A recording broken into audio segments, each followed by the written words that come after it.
It's kind of like if you give a man a fish, he eats for a day. But if you teach a man how to fish, he can eat for life.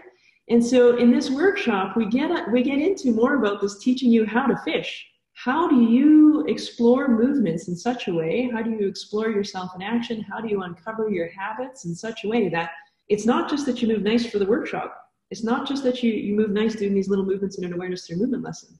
But it really helps to help people understand, how do I do this with all the things I do, anything I want to do better in my everyday life.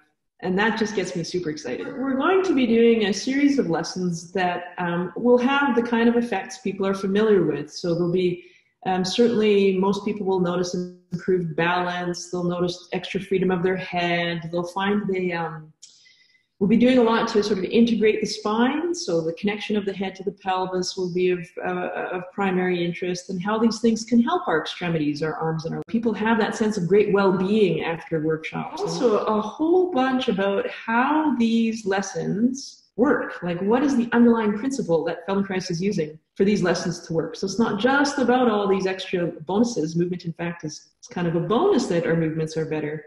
There's something else that goes on with the Feldenkrais method that when people have that sense of great well-being after workshops, and we're going to be touching on what are those things.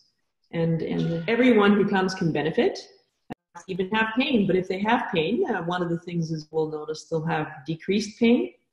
One of the things that makes me so excited about the workshop, and that is that many people who love the work. They love how they feel after they do lessons. But how do we bring this work into our everyday lives? So yeah, come along, join us for the ride.